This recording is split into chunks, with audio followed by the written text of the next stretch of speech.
couple of days ago had a brainstorm insight as to why he would do that. And same with Nancy Pelosi. She has similar reasons, I guess. And the reason, I think, is because Obama himself was probably a little concerned that if he allowed investigations of these crimes and illegal wars, and I'm not talking about the Wall Street business right now, I'm talking about the torturing and all that sort of thing, and the Guantanamo and the abrogation of the Bill of Rights and human rights and everything else.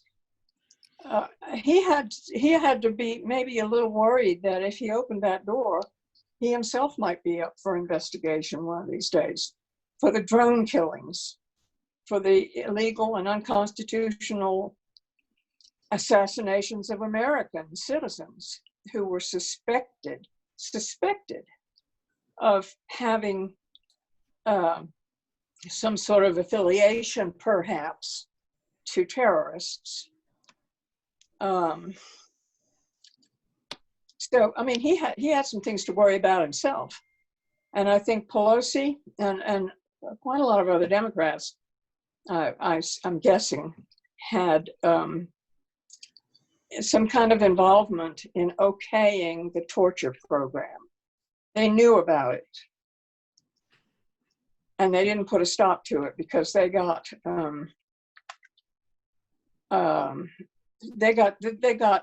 information. They were given information about it not in hearings, but maybe in secret hearings or something. Anyway, that's really all I wanted to say. Well, what you mean we, Paleface? Well, I think the central question is, what is wrong with our politics that it produces such weak presidents, that it produces such a weak government, that it produces people like Donald Trump? I'll tell you what's wrong. The problem is that the leaders of the parties have far too much of an influence on the primary election process. Öcalan wrote that we don't have a politics. What? Who? Abdullah Öcalan, the guy who's in a deep hole on an island in Turkey for being in charge of the PKK, has written some interesting stuff, and among which is there aren't any politics in America. They don't know what politics is. I don't know what that means. It's gangsters. We're not. This isn't a political system. It's a mafia. Well, Peter, I think you asked the right question. Who do you mean by we, and what has happened? But if you look at what Meredith was saying about all what the bankers got away with, and they got away with money laundering. Well, they're still doing it. And they're still doing it. They're still getting away with it, and probably other things we won't find. They got away with fraud. Yeah, exactly. They're doing all that stuff, and we're still arguing over which party has the best strategy. Exactly. Well, I mean, no. It comes down to this because you look at why did they get their deal? It's because the Democrats, well, both parties, allow the people to go into like the Department of Justice and then go back to Wall Street or to law firms to defend Wall Street. They should say, no, if you take a department as Attorney General, a position as Attorney General, you never go into the industry that you regulated. Well, that should be, but that's not how the power stacks up. Oh yeah, but that's how you said, what's our responsibility? Our responsibility, yeah, because look, we're talking about what we permitted, and I do believe that we permitted it, but let's be real about what we permitted. Well, we permitted a system in which if a politician of any level is threatened that jobs are going overseas if they approve this thing, they back right down. Okay, because they know that it's not going to be an accident that jobs go overseas. That's another issue. The thing is that we allow people in the Attorney General, and we do this in Canada. I'll tell you, we're no better than what's happening in the U.S. We allow people to take that position, they then don't do what's best for the country. They do what's best in their own self-interest and allow them to go back into the businesses they regulated. All you have to do is say, no, you can't do that. If you take that position, you're a Treasury Secretary, you're Attorney General, you never go back into the industry that you're It regulating. makes perfect And sense. that's why, but no politician is saying that. Well, you're totally right, but so what? You know, so Because that that's- is the case, but where do we, what do we do? Why that's what we say to the politicians. That's the policy we want instituted. No one's saying that. Well, because of the people that are saying something else in their other ear, which is That that you're going to get doesn't blamed for the stop- disinvestment. That doesn't stop you, Peter, from saying that. The problem with that is that you need to attract knowledgeable people to senior jobs in the various agencies that regulate, different areas. If you prohibited people from going back into the work that they know how to do as a result of serving in government, then they would never serve in government. Some states have term limits. An elected official can't run for more than a certain number of times for re-election. But what that does is it eliminates people gaining institutional knowledge, and you need that institutional knowledge to make decent decisions as an elected official. But you have that. If you don't have that, if the elected officials don't have that knowledge, then they have to depend on the lobbyists, they have to depend on staffers, they have to depend on a whole range of non-elected people. Those are not the only alternatives. All right, guys, gentlemen, during Occupy, when people were attempting to speak, they would create a stack, and people would be listed on the stack to speak. And because of their previous treatment of having not much of a voice, women and minorities were put to the top of the stack. So when you see Meredith raising her hand, give her a chance to speak. I've been at some conferences where literally the women go first. So let's try to do that, guys, okay? Okay. Okay. All right. Thank you. Well, I've almost forgotten what I was going to say. Well, a couple of things. One, I have a question to ask, and that is talking about attorneys general and presidents and so forth, talking about Obama and Holder. Obama has said many times, I think, that the Department of Justice should always be independent of the presidency. And it's supposed to be that the Attorney General is not influenced by anybody except the law. And yet, when Obama was elected and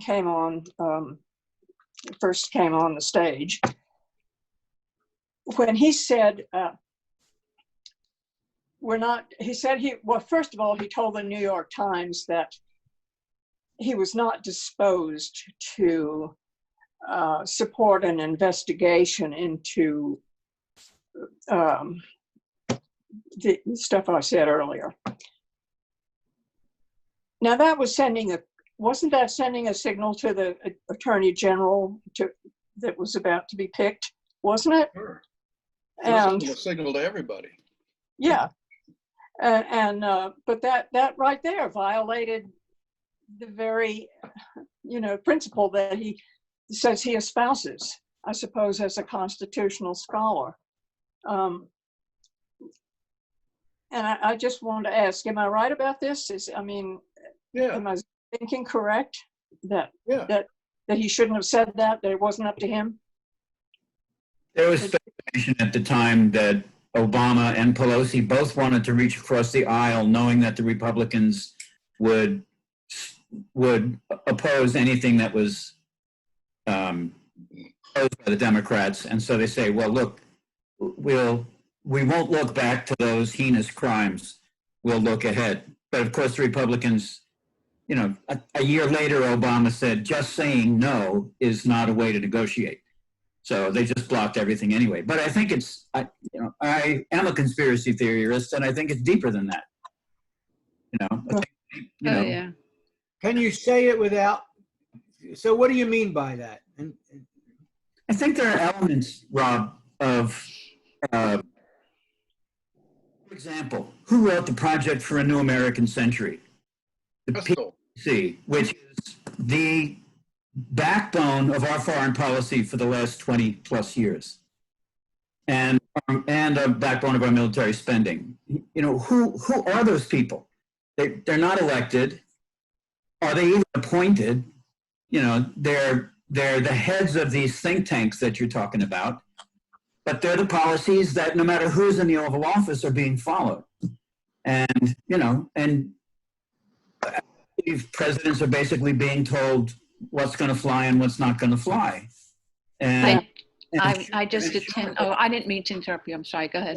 You know, Schumer said the intelligence community has 7 different ways of Sunday from getting at you if you fuck with them.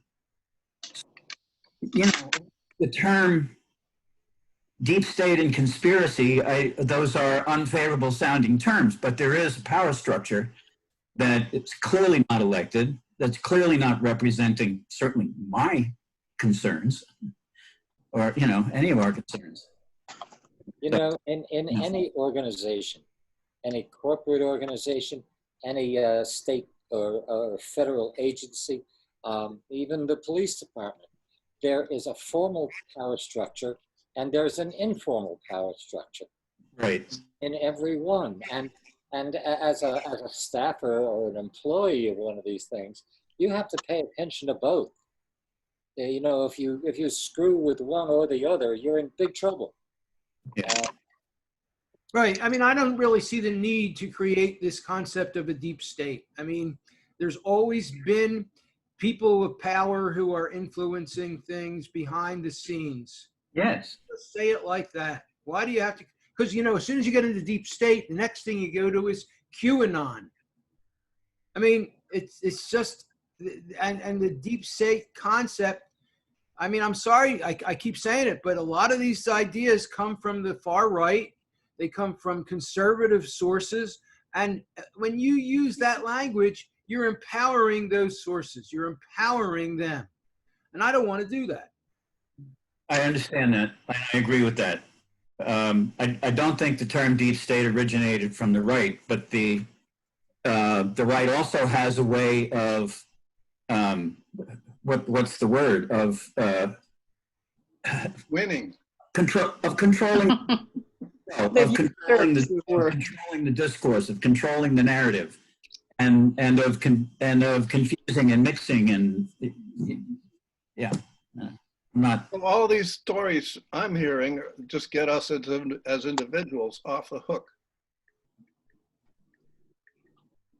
When Jan says something totally sensible, Meredith says something totally sensible of how it ought to be done.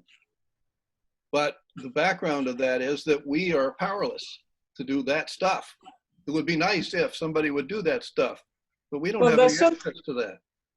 There's something I think we can do. Am I on? Can you hear me? Yeah. Okay.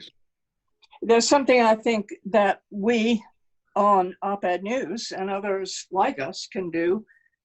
And that is, well, let me just go back a little bit. A few minutes ago, we were saying that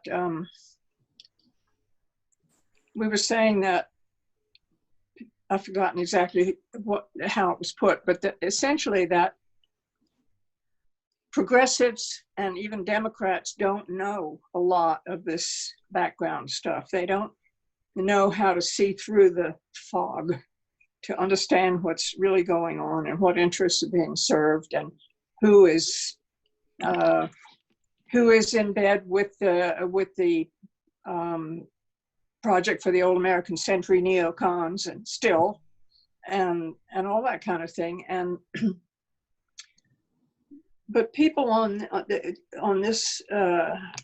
on OpEd News, many of the editors and contributors are most, I would say, are very, very well-informed, very intelligent people and excellent writers.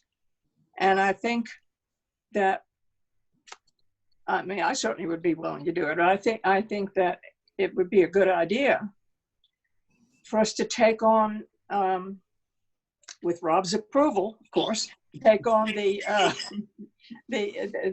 task, one task of educating progressives and Democrat, people who might read the articles, and even not just putting them on OpEd News, but to write and publish in all kinds of forums. Educating them about what? Well, a little while ago, we were lamenting the absence of democratic think tanks that had not turned into American progress. And I'm just saying, no, we don't have think tanks, but can't there be a virtual think tank, not taking on a name as such, but just as individuals putting out articles? I mean, one that actually thinks. Yeah, but my point was that it's, and when I wrote about this, I must have wrote 6 or 8 articles about it before the Center for American Progress came out. What progressives need are not just think tanks, because what Republicans have, what the conservatives have, are not think tanks. They have policy promotion organizations. And it's the policy promotion that we need to have. You know, you mentioned ALEC. Somebody mentioned ALEC, the state, the organization that creates and writes the legal language for state legislators to introduce. You know, that is policy promotion taken all the way. Writing the actual legislation, promoting it, recruiting the legislators to be a part of it. You know, that's what needs to happen. The people on the left have to do that. And that's not being done. Well, we got a naked participant here, huh? Well, you know, it's not being done partly because the people that we're talking about as us are not as nefarious in their thinking. Because in order to do what ALEC does, you really have to be terribly subversive. No, I don't know about that. I mean, I think you have to be decisive. You have to know what you want, and then you have to go for it. And then Well, but it's a winning, to make it easy for them to do it. Is that it's a winning at all costs kind of approach in which, you know, you get the judges and you get the legislators and you get the mayors and you get all these people in place. It's a chess game. And you write the legislation, and the legislation is sneaky. I mean, it's not pleasant to be people that do that. ALEC is very well funded, and it has a huge staff.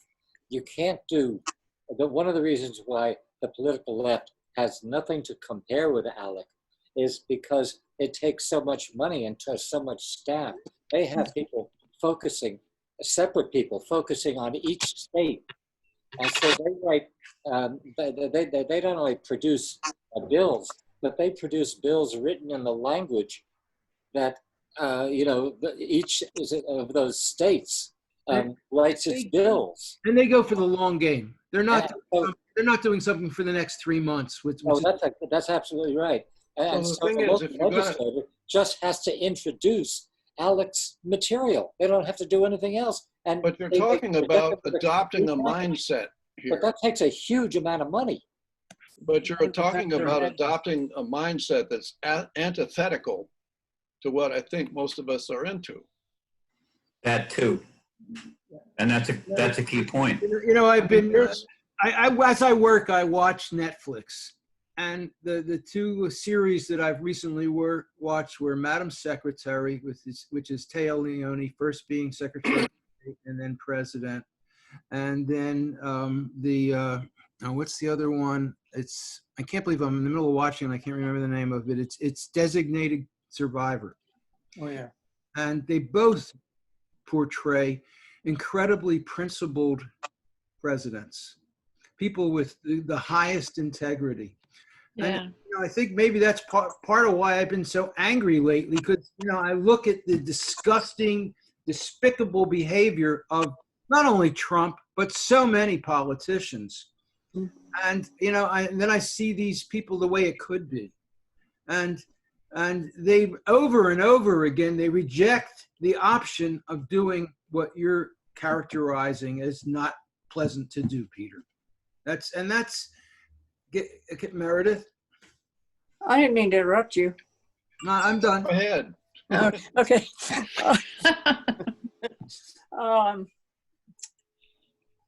Yeah, I'm going to defend my idea of our individualized think tank, because I think that there's so many things that if voters knew, they would vote differently. And I mean, for example, there are lots of people who, I remember talking to a very smart woman who is not an intellectual. Actually, she's a minister. She's a Black minister, and she was saying that she was enthusiastic about voting for Hillary Clinton for president, and asked me who I liked, and I said, well, I can't really feel good about Hillary Clinton, because why don't you like her? I think she's great. And my answer was, well, she's been too instrumental in overthrowing too many governments. Oh, I didn't know that. I didn't know that, right. And they don't know about how the Democratic National Committee has rigged the elections Right. over and over again. I mean, fraudulently. I mean, in ways that probably are against the law, like the way donations to the Democratic National Committee back in whenever, 2016, I guess, when they were all funneled into Hillary's campaign, into her PAC. I think I'm correct about that. Is that legal? Was that legal? Yeah. It was? Yeah. I mean, the stuff that has been, when it comes to political stuff, they've made just about everything legal. That's the disgusting thing. Right. Hand up. Can I say something? I have been to Netroots Nation virtual conference the last few days, and there was a wonderful panel by some very influential women leaders about how much progress we have made in the last few years, and not Hillary Clinton, but a lot of other women on the left, women of color. Kamala Harris was brought in because of their influence, and they're growing, and there was an upset by Cori Bush and so on. So I'm going to write up that event, and you can see for yourselves how much that may weigh in to getting many, many, many more women of color to the polls, how that may weigh in November or around November. But they said some very good things, very encouraging, very upbeat. Yeah, the squad's getting bigger. There's, I think that it's on us to go deeper than this. We're operating inside a box. And we're all in the same box with all these people arguing about the inside of this box. Here's a radical idea that I'm putting in an article right now. The obvious agenda is that we must keep poverty in place, because without it, there'd be no reason to spend all those billions on policing and prison industry, and rich people would have no moral ground for hoarding all that capital, while the rest of us struggle and die. They have to have done something right to merit all that wealth, or else it would just be evil. It is evil. So, I mean, the idea is why don't we give all the money to the people that are poor and erase poverty? What I did before writing that was I went to 5 different websites about a study about the relationship of marriage and poverty, right? And the Heritage Foundation says that you got to get married and that'll take care of poverty. And another one says actually poverty is causing marriages to fail. And another one goes back to the Moynihan report and says that the decline of shotgun weddings is what the problem is.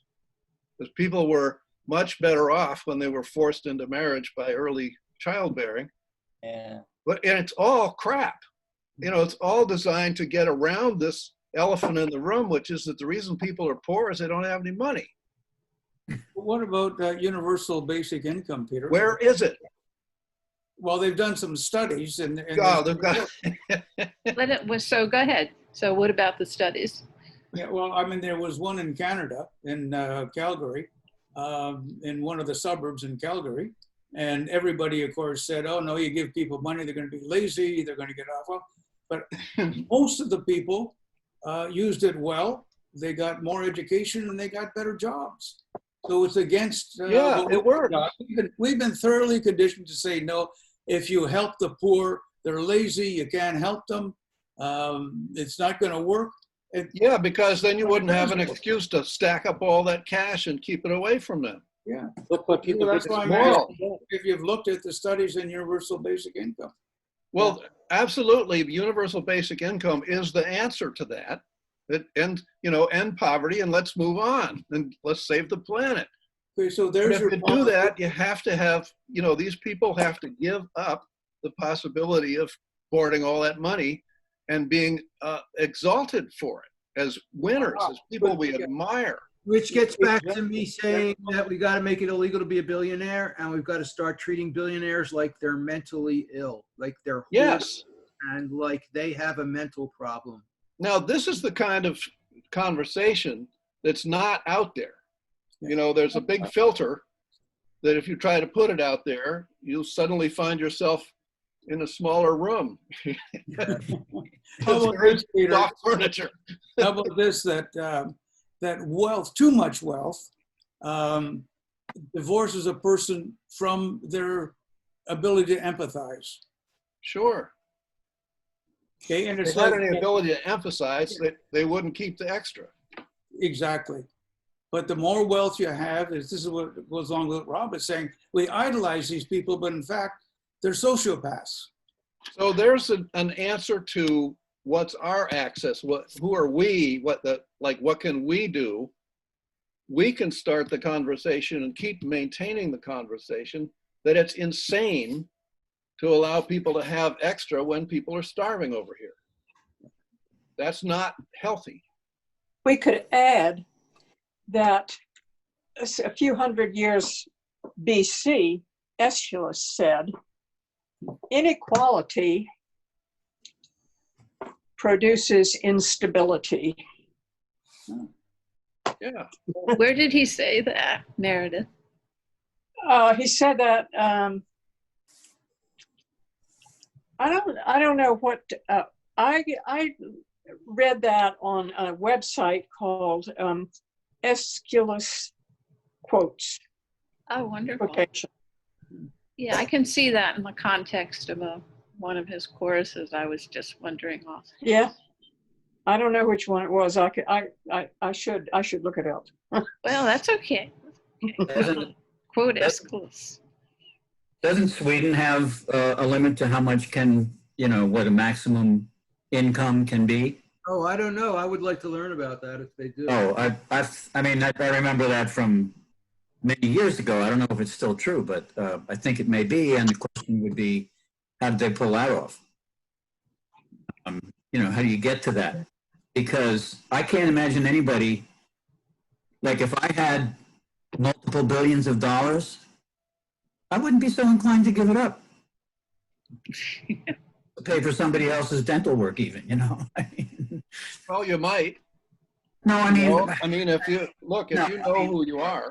All I'm saying is I think wealth wants to hang on to it. I think You know, you created that kind They'll hang on desperately. They'll hang on to their power with absolute desperation. I'm know, thinking of the, go ahead. if you created that kind of guaranteed annual income, you would have to regularly increase it.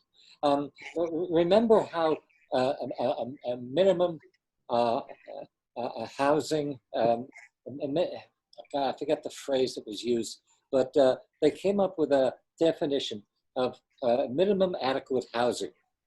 And over the decades, they had to expand that definition. Right. Well, they get sucked back into the same old conversation about human nature.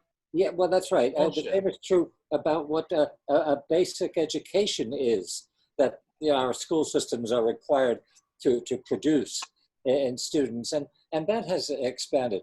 I think we should look at the GI Bill.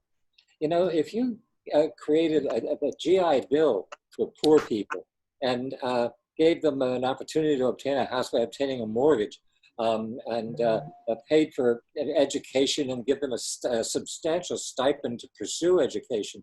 But if they didn't, maintain a decent grade average, or they quit, then they would no longer get that stipend. Just the way the GI Bill worked. I think you just have to give them the money.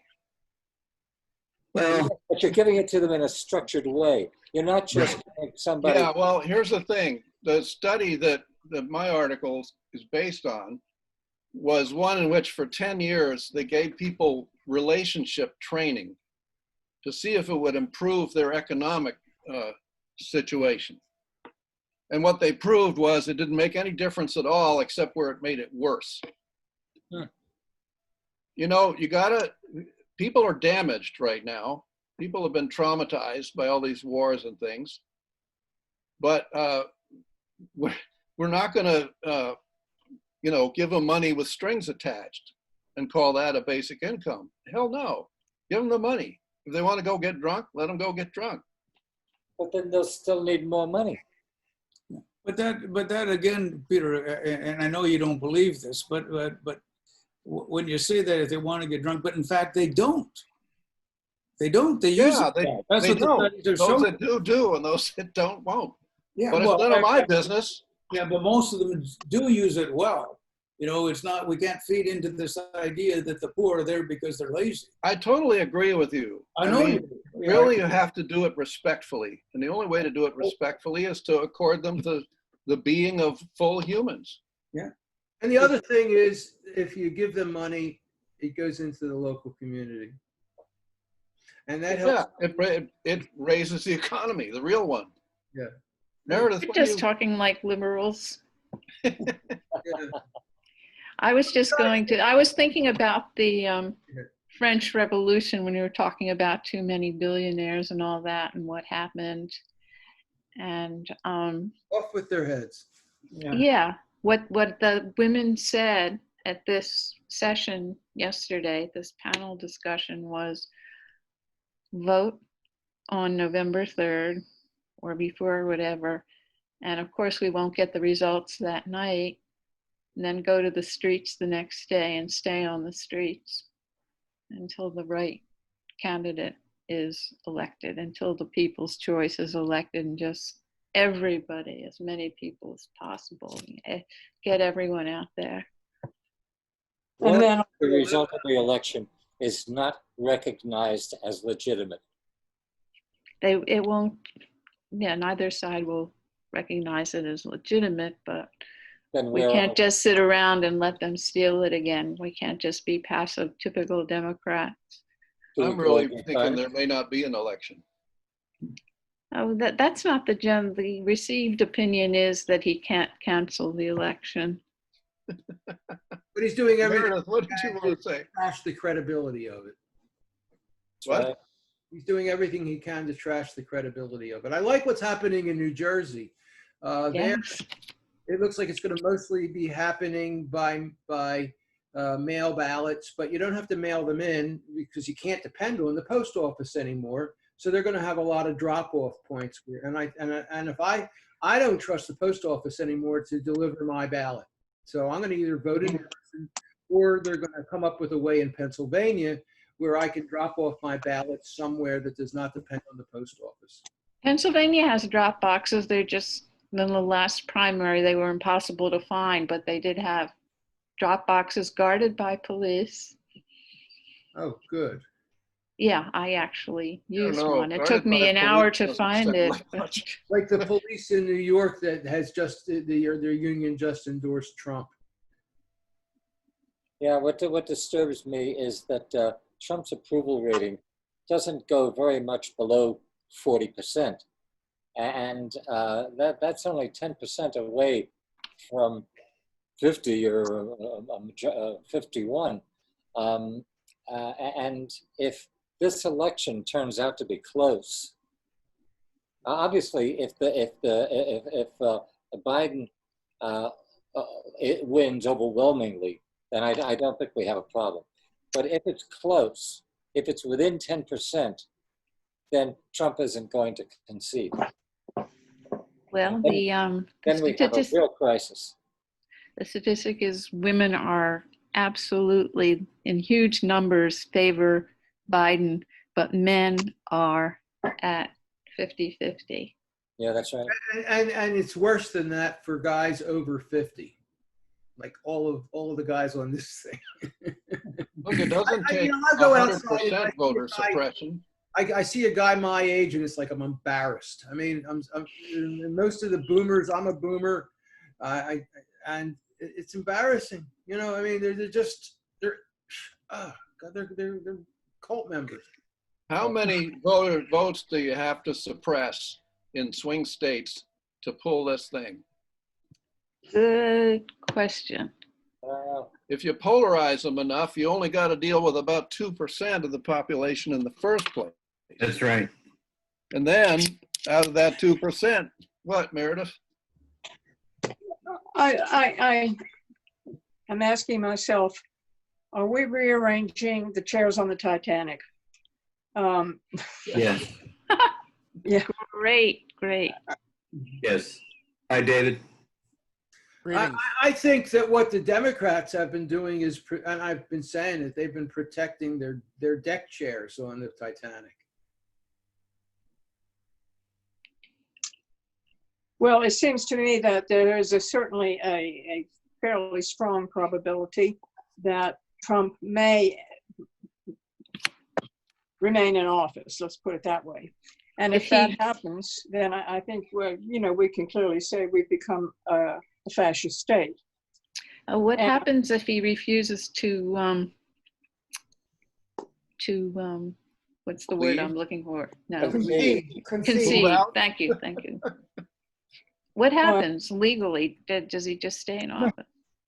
Oh, I think he would plan to. I think he has all kinds of plans. He and his dear son-in-law and, the whole gang of them, I'm sure they have. His rectal depository, Bill Barr, who's had his head up Trump's ass. But if he just refuses to concede, just that and nothing else, do we come to a standstill or what happens? What did you say? Was that Bill Maher you mentioned? William Barr. Oh, William. Okay. We're pretty much at a standstill right now with what Trump is doing to the post office. Yes. And what he's done with deregulation and all the other damaging things that he's done. Not to mention police. And not to what? Well, supposing Not to mention his police forces. Oh, that's right. His stormtroopers. Supposing you take into account the tremendous amount of street protests and business disruption that's going on, coupled with the economic disruption of the virus, and look at it in that context, then the flailings of the administration take on a slightly different light, a kind of desperate, pathetic hue.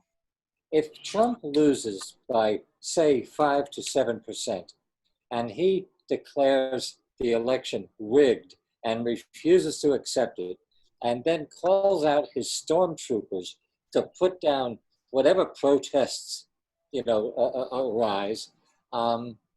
They may not obey him.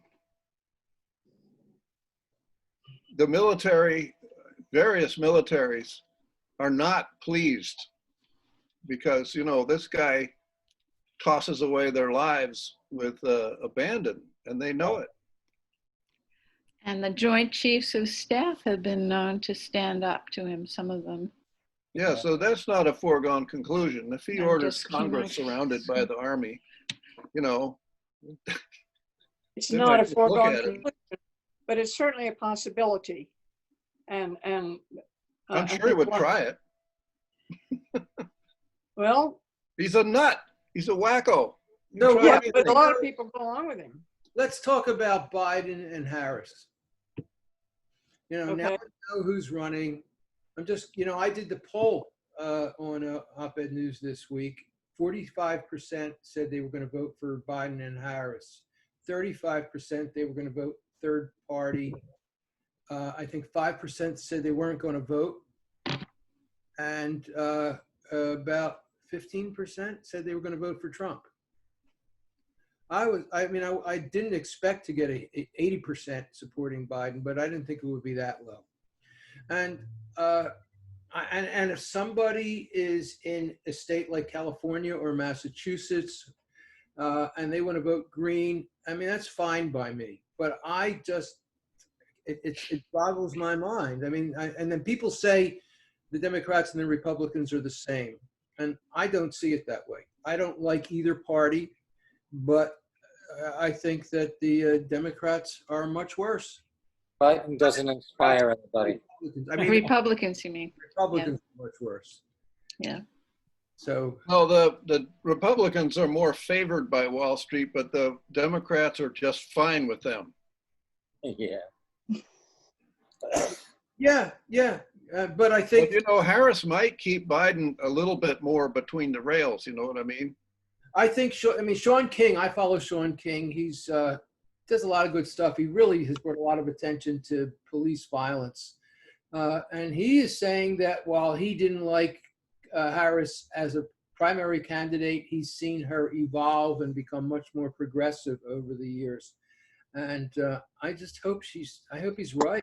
I mean, She's responsive to a constituency. And right now she's developing a new constituency, which is all the people that had thought she wasn't a player anymore are now saying, okay, so I'm black and you're black and I'm a woman and you're a woman. Let's hear you, you know. He's part Indian too.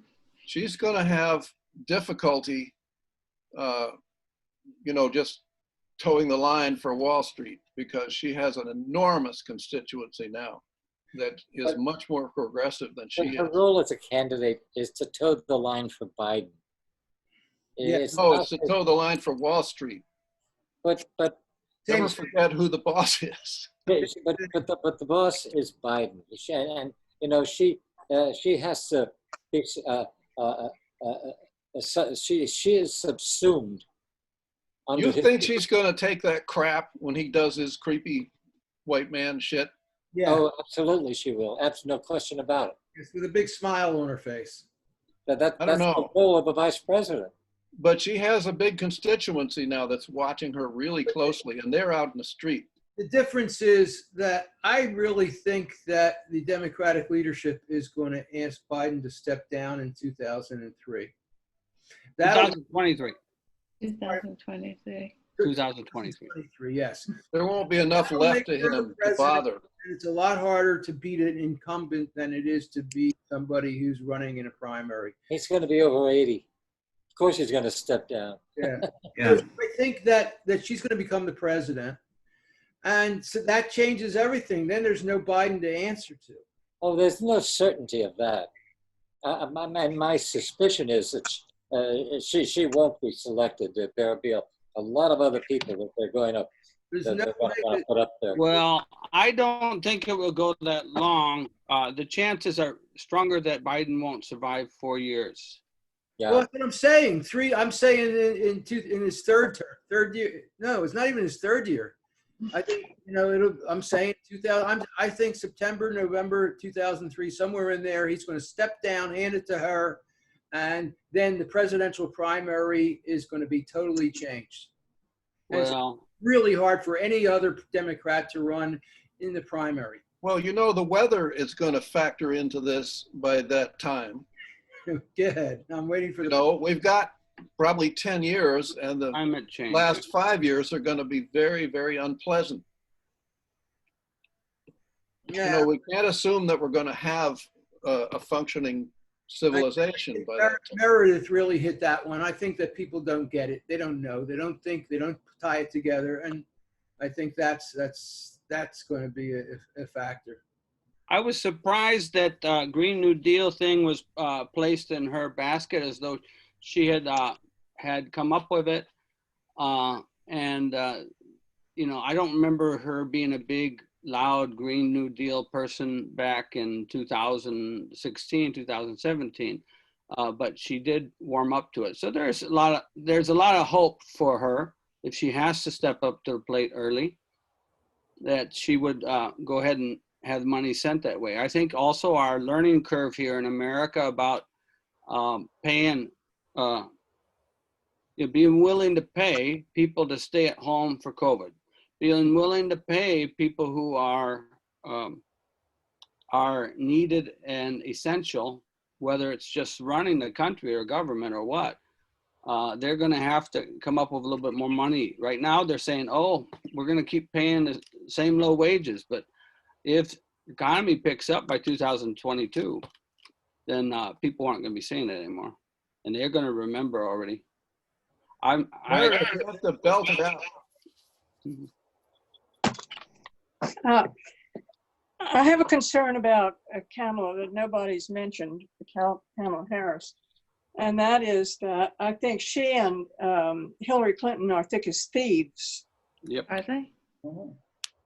Yeah, I think. What? Thick as thieves. Thick as thieves. They're very, very, you know. She's a good deal smarter than Hillary Clinton. Well, Hillary Clinton is a lot more powerful, I would say. Anyway, I worried that Kamala, as vice president, as president, would become the puppet of the Democratic Party establishment. The cabal. And that is not a good thing. Also, one other point I wanted to make about why members of Democrats in Congress, why they go along with all these TARP payments and bank to banks and bailouts and to big corporations and all that sort of thing. I think that many of the companies that are getting the money, that they're willing to give the money to, are companies like Raytheon, maybe, that have a lot of jobs in their states. They have factories. That's the answer. And they're afraid of losing their own constituency back home. Yep. If they don't bring home the bacon. Yep. Which means, now I think that's corrupt. That's corrupt on the part of the Congress people. But it's something that is so widely accepted, not acknowledged, known, well known. At least they're serving their constituency, right? Yeah. The system is corrupt from top to bottom. Companies like I get so sick of hearing on the mainstream media, the TV especially, saying people saying things like, "Well, he can't vote against the NRA." I mean, you know, people in his state, they're hunters. They all have guns. He wouldn't be reelected if he voted against the NRA. Talking about Bernie? No. Talking about Vermont doesn't have any gun laws. No, but Bernie supports. You have to be drunk if you're out hunting. Well, whoever. I'm not talking about any individual. But I do know of a state legislator who was a good Democrat, but he always voted in favor of the NRA. And that was when people challenged him about that. That's what he said. Well, I don't have any choice. I'm from West Virginia, or I'm from Western Maryland, where everybody has guns. And his rationale, of course, was that, but I'm a good Democrat and you need me for other reasons. That, you know, I mean, you have to take the bad along with the good, and there's a lot more good in what I can do. That was what we heard in the 80s and the 70s from these same guys, and they're long gone. And the 60s and the 50s and the 40s. Yeah, I don't think people are going to buy it after a couple of years. They'll accept, if they don't do things after this emergency to make the country better, they may not even win the next election. They've got to fully make a lot of people happy, not just corporations, in the next 4 years. Well, okay, that leads to the other great problem that I see in our country, in our politics, in our mindsets, in our culture. And that is, I hear it all the time on TV. Well, he has to do this. Well, he has to do that. Otherwise, he'll lose the election. Well, why not let him lose the election? I mean, there's the idea that being elected to Congress means that you have a lifelong, what is that word? Career. Right? Commitment. Career, yeah. Privilege. Salary. Sure.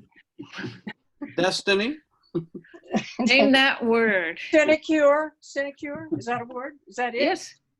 Sinecure. You have a I think it's lifelong pronounced. sinecure that you're entitled to. I'll defer to Martha on the pronunciation. Sinecure. It doesn't matter. We know what you're talking about. Yeah. Well, that's cyanide for the rest of us. Sinecura, without care, just floating along. Well, Anyway, we've got to be looking at 2022 right now too. Even if we can't control what happens in 2020, because a lot of it's already rolling. We better handle this one right. They ain't going to be a 2022. Right. Well, in some ways we are, but I say the odds are that Trump's going to get crunched right now unless something ends this virus, because it's going to be hitting his voting. I don't think we can assume that. No, I mean, I'm living if in we Missouri. assume that, just go home. Good luck. I'm living in Missouri and I'm watching it. We've got a senator up here in 2022. He should be gone, and whoever makes sure guys like him are gone, Roy Blunt, and then Hawley after that will be actually the winners in the coming decade. Meredith said something really interesting there, which is like, why not let them lose? And the whole rationale for not voting for Nader was, that it would make the other guy win. And now that's the conversation now. If you vote for anybody but Biden, it's tough luck. We're going to have. Again, I live in Missouri. I have no qualms of voting for a Green Party or whatever right now. It depends on where you're living at, right? Texas, even 20 years ago, it was the same way. I voted for Nader. I don't think. I'm in Vermont. I'm going to vote, and my vote isn't going to make any difference at all to anything. Really? But my commitment is to be faithful, not successful. Yeah. You have to vote. Mother Teresa. You have to vote. Yeah, but if you're in a swing state, you don't have that luxury. That's why I wrote that article about let them take green supporters. Because if you're a green supporter and you're in a solid red or blue state, it's a luxury that you can easily vote for a green or vote for your conscience. Sure. If you're in a swing state, it's a whole different story. Yeah. That's true. And then there's divestment. Divestment? Yeah, because the big, the weapon that Wall Street has is disinvestment in the country. They can take that $1 trillion and buy back stock with it. That's what they do. And let people go to hell. But when people decided not to support the Israeli state in destroying Palestinians, they started this thing called disinvestment. Divestment. Boycott, disinvestment, and sanctions. They don't call it disinvestment. They call it divestment. Divestment. BDS. Well, I'm Boycott, saying that Wall divest, Street sanction. is disinvestment. Yeah, there is some of Saying that that going what on. we have is divestment. That is, we don't have to support the industries and the corporations involved. Now, that's a big ask because one of them is Amazon, you know, and how are we going to get our coffee or whatever, right? But that's the access we have. It's our spending that provides all this money now. Well, it's partly that. The other part is the government just writes new checks. And I want to make sure that Dave and Jamel get a chance to speak before we finish up here in 15 minutes. You guys have? How about me? You Well, we'll talk at also. once. Yes, Don, you've been popping in and out. You have problems with your server or something, or? No, I took a break. I took a break. I checked. I looking at something else. Okay. Your cat isn't there. Is your cat sleeping? Riam's cat. My cat is at the door. She wants to go out. Oh, okay. I guess she doesn't like what we're saying. What I wanted to say was, if Trump and Republicans continue attacking the post office, That's a big issue. and everyone is on that, but it is possible Trump will win. If Trump wins, by whatever means, God forbid. by suppressing the vote, it will cause a constant. I mean, the left is not going to accept it, and if Biden wins by anything other than a huge amount, the Republicans aren't going to accept it. So it's going to be a very interesting fall this year. Aside from which, we could have a terrible COVID. COVID plus flu. Yeah, and one thing, but even without the issue of the post office, the Supreme Court have gutted the Voting Rights Act, and although Roberts gave some social justice, he voted with the liberals on a few issues. They were about abortion rights and social issues. They weren't about voting or voting rights or about real power things. They were secondary issues. And so, but already we, given what the Supreme Court has done, we already barely have a democracy. So anyway, the big thing I'm scared of is vote suppression. And people think Trump can't win. I know he can win. He very, very well can win. Sure. Well, most people thought he would win coming in back in January. If you I don't haven't know. read this, you really got to read it because it details all the different ways that Trump has already stolen the election by already disenfranchising people and making it impossible for them to vote. This is Greg Palast's book. Yeah. Really important. In other words, 2018 was a rehearsal, especially what happened in Georgia's rehearses what's going to happen in 2020. It is a must read. Was it Meredith or somebody was saying, we need to have a lefty think tank or average? I mean, the problem is we're in an echo chamber. I have friends who are struggling with their lives. All the news they get is the headlines. They saw a headline saying, Trump wants to give a stimulus check. That's what they believe. They're low information voters, and the people who we have to reach aren't going to be watching OpEdNews. No, but I don't think we should give up that easily because I mean, think about Václav Havel with his Samizdat and others who helped bring down the Soviet Union. The Soviet, they formed a club. They were writers. They were playwrights. They were mostly writers. And they had ways of disseminating these things. I don't know what their ways were. I'm sure they were not at that time on the internet. But there must be, I mean, we have to be clever. We would have to be clever about how to do it. And maybe we would need to use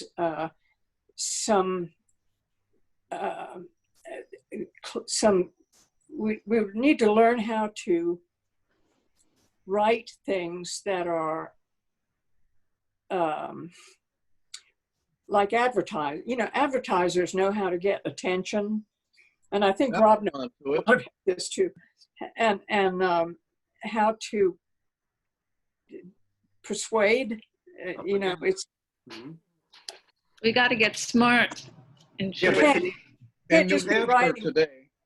Can't just be preaching to the choir all the time.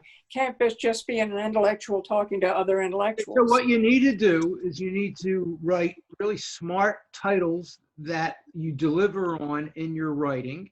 And you have to keep the writing pretty simple and not too long. You've got to make messages that are digestible. Now, it's fine. I mean, if you want to write a 2,500 word article, that's okay. You can do that, but you're not going to get a lot of readers to get through it. Right.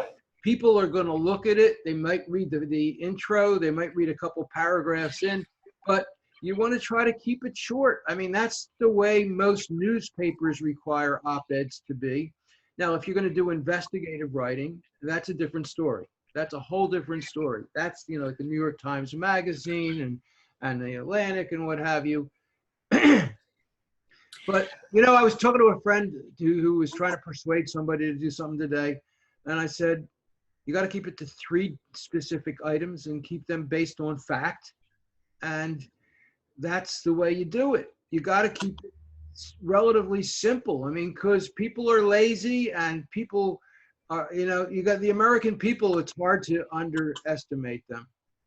Rob, I think I remember that you have some background in neuro-linguistic programming. Is that right?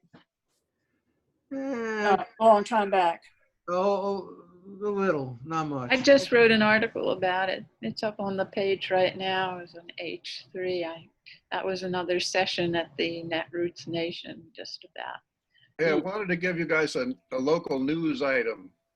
In New Hampshire, the Republican Party had sent out a mailer with postcards so that you could request a mail-in ballot. Now Ferraro's just signed on too, by the way. Well, Hey, they put the everybody, wrong return address on the postcards, so they all show up at this one little dinky burg out in rural New Hampshire that nobody knows anybody there. The Attorney General is getting on the case, and the Republican Party in New Hampshire said, oops, our vendor misprinted the return addresses. Wow. Yeah. So if you think that voter suppression is, being stopped, it ain't. Well, the Democrats know how to do that too in their primary. Think about that, what they did to Bernie and what they did earlier to Tulsi. I mean, it's not just. That's why we don't see the Democrats trying to fix the problems, because they're using them too. Yeah. Sauce for the goose. Hey, Don, so what's up with you? What's on your mind? I spoke before, about Don, No, the other Don. Hey, Don. 4 arrows. okay. Well, no, I'm just with you all. I just watched the documentary of my friend John Pilger, and it was an old documentary, but his position is that it doesn't matter who is president or what party is operating in the United States anymore. I mean, it matters in terms of a slow boil or a fast cook, but he says that it's much deeper. And so whether it's the impeachment, efforts by the Democrats that was half-ass, or whether it's the destruction of democracy, this has been going on for a long time, and it's just reached a place now of impunity that now people can get away with. So I don't know. We're toast. I think that there are problems with both parties, but I still think that the Republicans are far worse and more damaging to the people, to democracy, to the future, and to the planet. Well, I can't live without being optimistic. Even Patrick Walker has come around to that point of view. He's finally admitting you have to vote for the lesser of two evils. Yeah. He calls them the lesser of two enemies. Yeah, you're right. No, he does. Yeah. Yeah. It's not a bad framing. I guess we can hope, that the Democratic candidates might be malleable to some degree to slow things down a little bit. I mean, for sure, there's no question that that may give us a few. I mean, that's Chomsky's point of view, right? That we have to vote for Biden in spite of his record. It's sort of the differences we've got on the one hand, sort of like I say, a slow boil neoliberal fascism with the Democrats, but we have a very fast, no sensitivity, no humanity, quick explosion with the Republic. right-wing Republican fascists. So, how do we deal with this? I think is very tricky because of the hypnosis on the masses. But groups like yours, like the one you're doing now, and our discussions, if we could just somehow do what has happened throughout history, including the American Revolution, and I don't think we've got it. I don't think we've got the stomach for it because of the conveniences that we have, the tolerance that we have for a Orwellian world that has gradually come upon us, and the extremities of the money that the people that are controlling things have. But the only solution is what has happened with the American Revolution, the French Revolution, with some degree of hopefully a Gandhian approach. But I don't see that we've got the will for it anymore. I agree with that. The American Revolution was not a revolution. It was an insurgency by the wealthy. And That's why we got what we have today. well, we have always been an oligarchy. And, the rise of the middle class after the Second World War was an anomaly. And we're returning to the norm with, Wait a second. It wasn't an anomaly. I'm not going to get into the word anomaly, but it happened because a president was elected who actually cared and changed things, who stood up to the powers that be. And that could still happen. But I don't think it's going to happen with the Democratic Party, with the leadership and the structure that they have. I became a committee man 2 years ago in the Democratic Party because I was so disgusted by them, and I wanted to see what I could do to change things from within. And what I found is disgusting. It's even worse than I thought. And the arrogance that they have, their belief that they know better than the average voter is just outrageous, and it's got to be broken. Now I've moved. I'm out of there now, so I'm no longer a committee man there. I offered to do the same thing here in Philadelphia. I think they checked me out.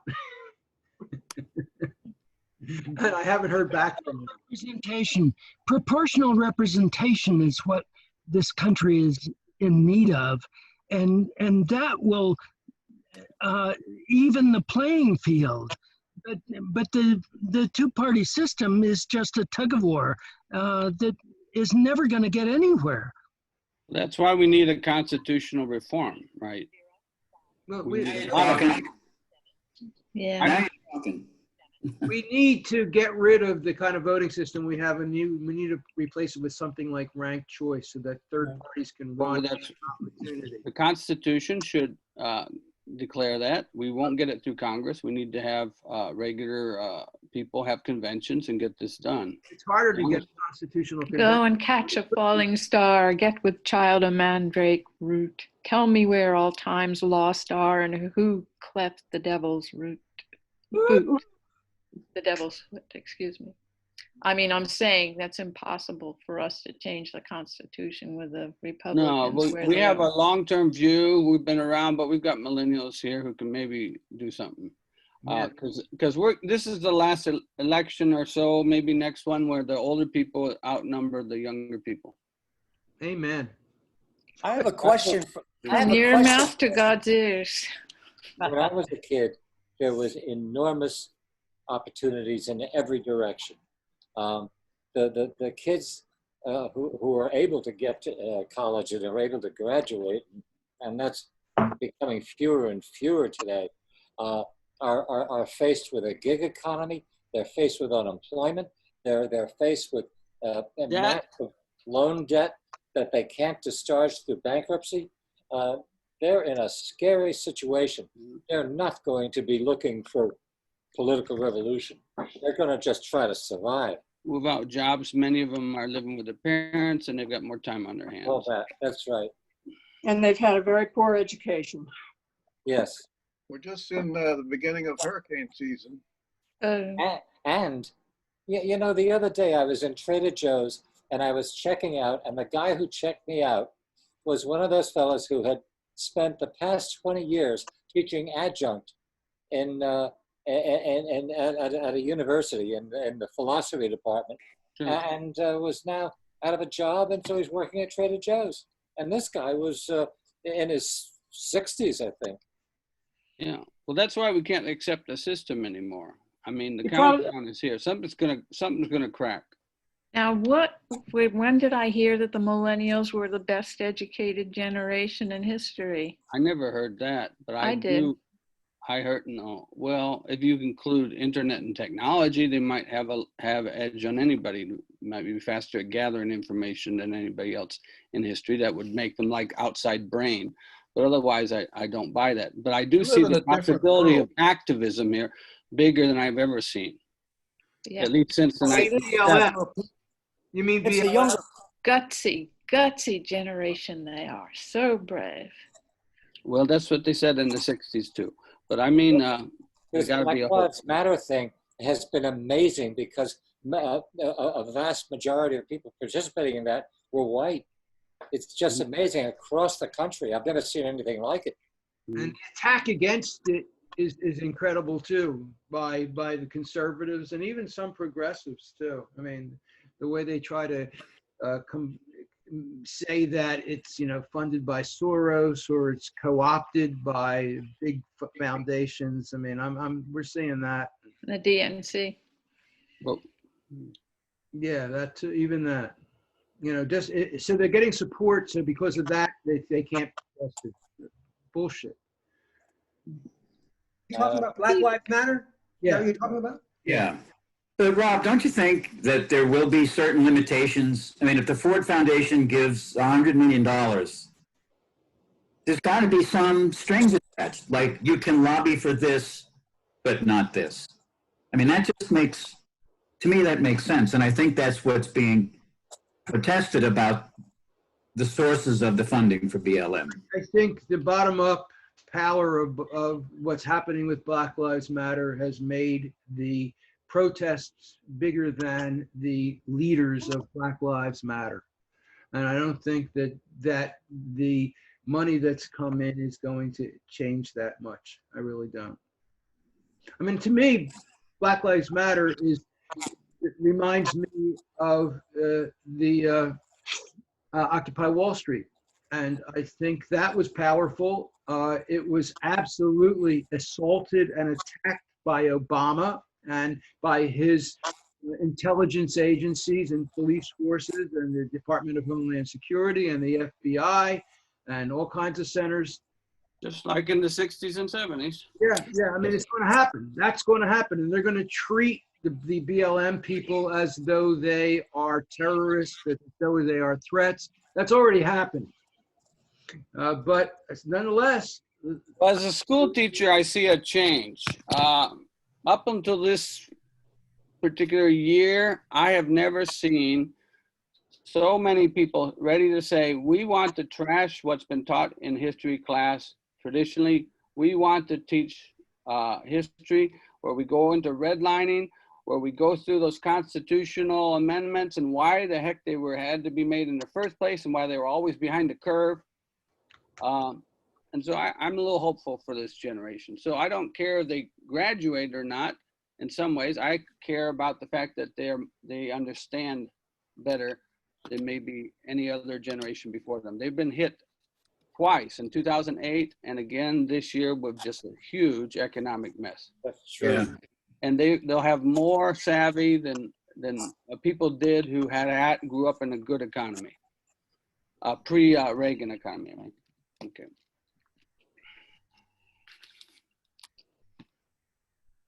So 4 hours, what do the high school students outside the United States know that our students don't? I'm in Missouri now. No, but I'm asking 4 hours. He posted a chat comment about it, so I wanted to get him to talk about it. Well, I mean, just like I was just saying, I mean, I've got students that clamor to get into my classes because they're pretty radical. And yet, you know, at the beginning, we find out what they know and what they don't know. And the unawareness of things like the occupation of Palestine by Israel. I mean, you just go on down the list about the Vietnam War. There's just no awareness about it. And even my indigenous students who are fluent in their language, and these are doctoral level students, you know, that's all we do is doctoral level. They come into the program with a state curriculum that's hegemonic. And so, you know, they want to learn, but they're literally shocked. It takes them, they have to come back for a second course to, you know, just because the whole first term, they're in shock over what they're learning. God bless you for shocking them. Where do you teach 4 hours? What's your school? I left a full tenured professorship at Northern Arizona University to come for a 3-year contract at Fielding Graduate University because Fielding had produced more doctorates for indigenous people than any school in the world. And it had a strong social justice vision. But today, with growing financial problems in small colleges, it's become managerialism oriented. I've gotten 3, for the first time in 18 years I've been here, I've gotten 3 letters from the new provost saying that I can't be using Fielding email for my political messages. And of course I'm ignoring them, and I've got, no one's going to mess with me, I don't think, but I'm not sure. I mean, I could not get my contract renewed, you know, but you know, this is what's happening all over. I mean, there's a will amongst the fringe still, but you know, I've got colleagues that I know believe in what you all believe, but they don't have the courage to risk their jobs over it. And I think that's where we're at. That's the kind of convenience I was talking about. Right. Well, there's another radicalism of the COVID that we're facing here. People in their 50s who are teaching in 60s or late 40s who have health problems in state colleges, community college, and university. Next week begins the time when some of them don't go to work. And I'd say pay attention to that because they have been keeping this out of the media and the news. But a lot of professors are not going to show up to class next week in certain parts of the country, even rural areas in Missouri. Well, it could be just 5 or 10 on a campus, but it's going to happen around the country. This keeps coming back to the mindset, the context of our thinking and arguing and discussions. And, you know, it's really going to look to us like jumping in the freezing ocean to get off the Titanic. But we really have to find a way to do that in what we do. We really have to find a way to establish a new paradigm. You don't fix a paradigm from inside it. You got to create another one that makes it obsolete. That window of opportunity. I think there's some hope. That's I think there's some hope. I think there's some hope, and you know, I know someone asked for, you know, they want hope. I don't believe in hope very much. I'm a more of a practical guy, but I do see silver linings with the many alternative groups that are out there that are returning to local food sovereignty and energy sovereignty. I mean, there's more out there than you know. They're small. Now, whether, you know, if they get too big, Trump will probably I mean, they're all Trump. I don't know how well you guys are paying attention to how China has been completely surrounded by American military bases. And they're starting, I've got 4 Chinese students in the doctoral program who tell me that China feels like it is under siege right now under the Trump administration. Now, I don't know what that means and whether or not, that Trump is crazy enough to start a war if he needs to protect himself. But you can bet your dollar if it happens, everybody will be saluting him and saying, Mr. Commander in Chief, right? So these little groups, we may just have to be the rebuilders. I don't know. Well, people are a lot more connected by being face to face in the pandemic. The internet used to be a really powerful force for isolating people into tiny little one-person markets. But the power of just having your face displayed to another person's face and you can see each other, there's more conveyed in that connection than any other way. And that number of connections has increased radically since the virus hit. So I say that changes the ground. I think you're right. How many Zoom discussion groups do you people participate in a week? Oh, there's so many, so many important ones. I do as Even many if as it's I just can. school board meetings, it's face-to-face connections are forming networks of conversations that are out of control. Yeah. Good. All these the Board of Ed meetings you go to through Zoom or Facebook or something like that, right? Peter, I used to cover those all the time when I worked for small town newspapers. They were Cover what? school board meetings. Oh, right. They're the most fractious of any. Sure. But I'm just saying, here we are in a meeting. There's 1, 2, 3, 4, 5, 6, 7, 8, 9, 10. There's a bunch of us here in our little postage stamp images. What would McLuhan say about it? Everybody having their own TV studio.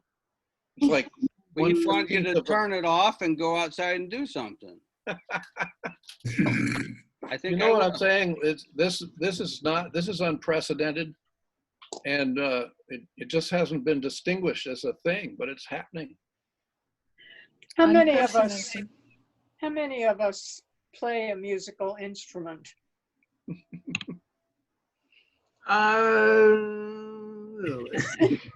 I do. I think we should play, have a jam session sometime. Well, we gotta get our man Watermelon Slim in here then.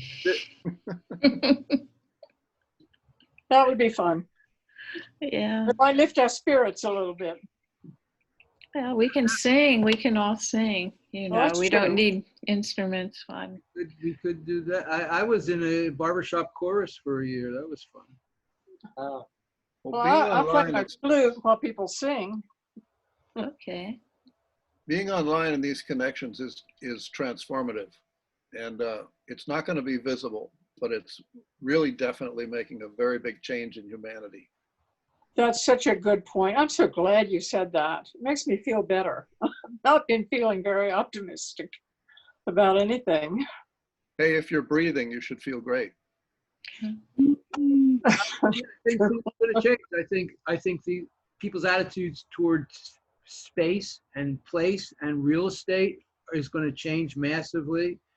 I drive past the Philadelphia Community College. It's a giant edifice, a huge building that goes for like 2 city blocks, and it's empty. And you look at these so many malls that are empty, and they were dying anyway. I mean, I think that things are changing. Vermont is filling up.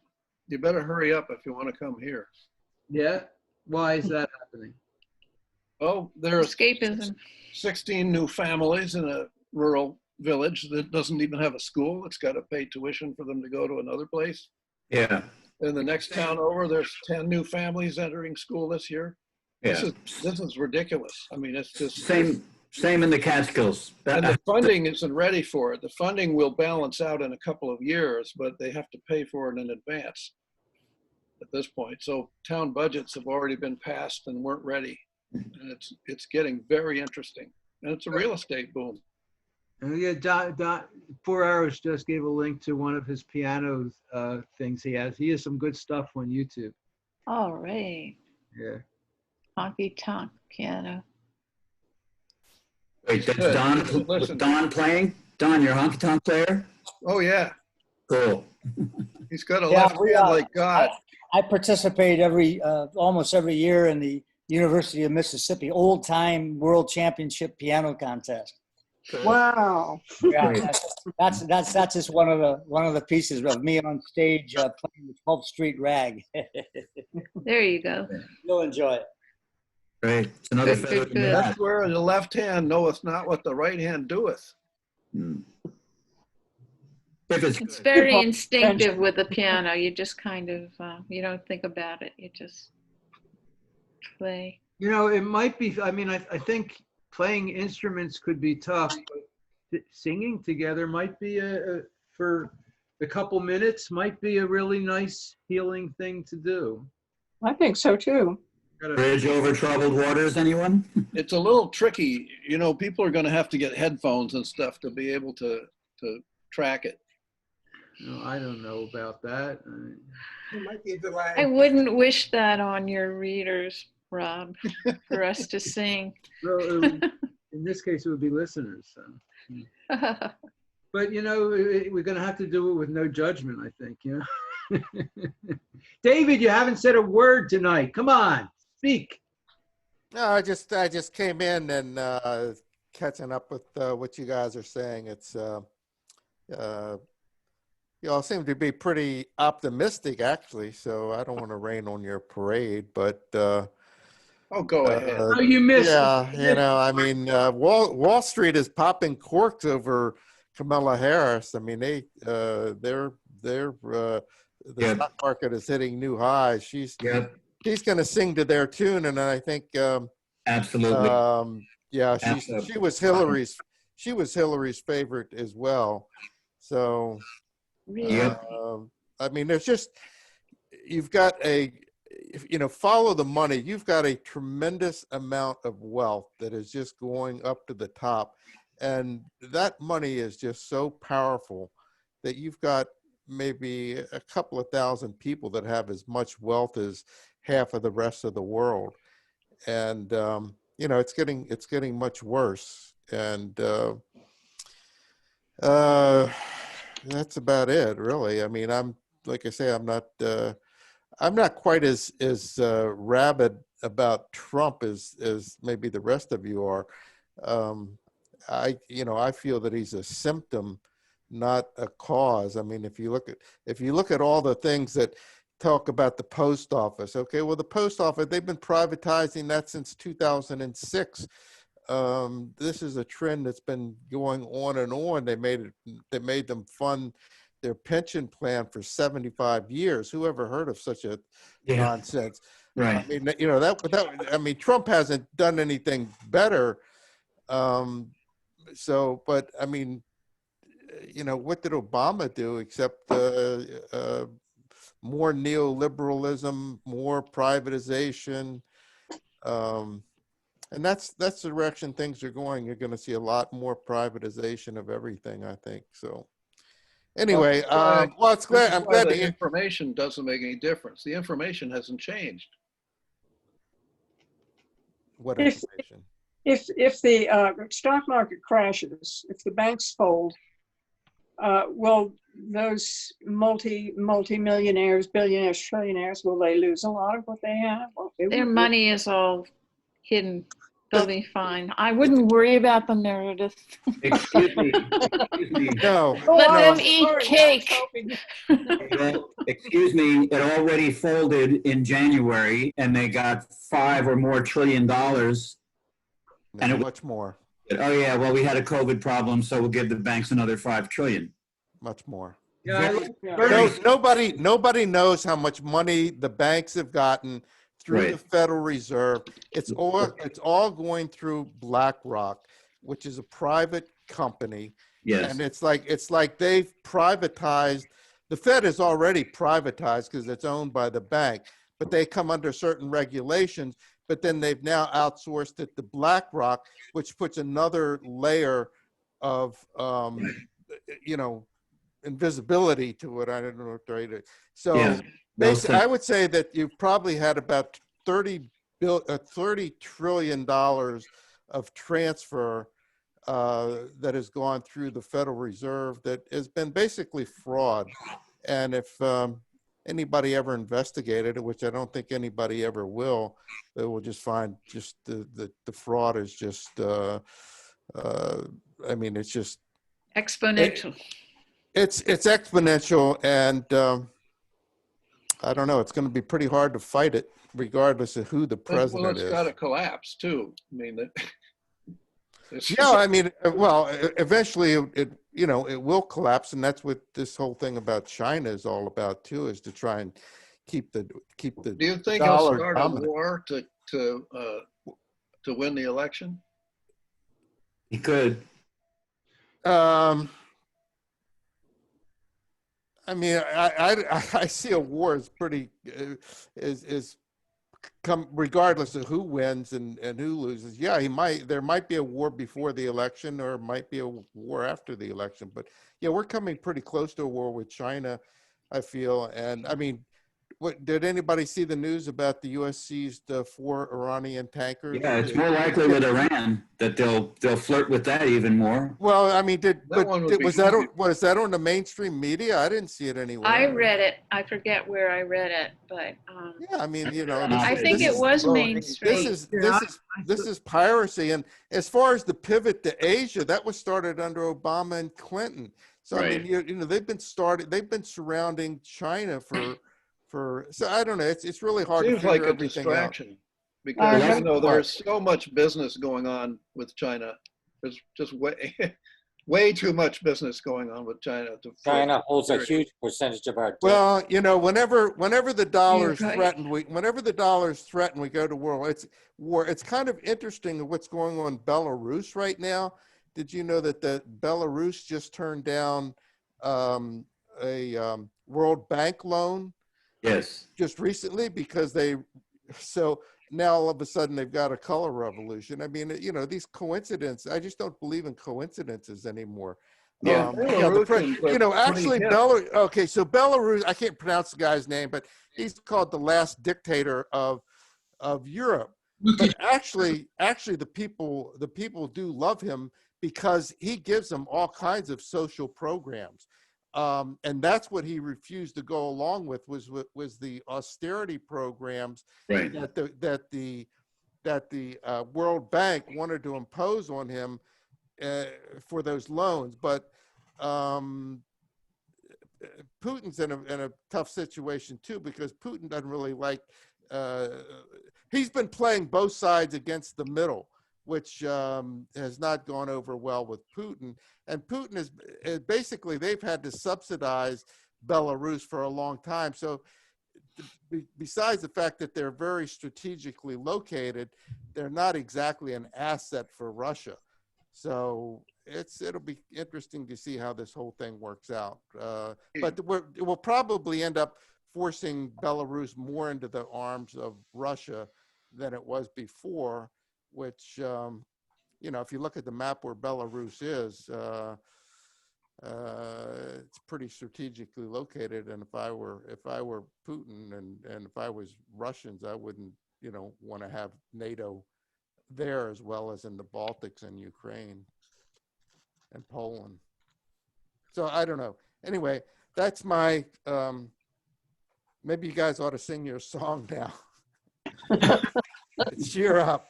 You shouldn't have asked me to start talking. I'll shut up now. Oh, you said really Sing a lullaby. Really good stuff. I mean, and yes. You know things. It's good to hear people talk about stuff they know about. Yeah. I think this was a great conversation. Most stimulating. Well, I'm kind of glad I'm won't be around. I'm reading the chat to see how this all turns out. Four Arrows is writing some stuff here. Being a good ancestor is a worthy goal. Another, I mean, another 10 years, that's a lot of us won't be around. I kind of hate to see how this is all going to turn out. But Hey, the hurricane season. The only thing backing the dollar now is the U.S. military. There's nothing else backing it. Certainly not Well- goodwill. Certainly not goodwill. Well, Not you gotta not oil. Oil, that's the petrodollar's gone. read so. up on modern monetary theory. It's pretty interesting. It's All right. really not a problem with dollars. I think we got to wrap now. We're way past 9:30. So let's call it a night. See you next week, hopefully. It's always good. Bye. Adios. Okay. Adios. Namaste. Bye. Thank you all. Thank you all. Thank you. Bye-bye.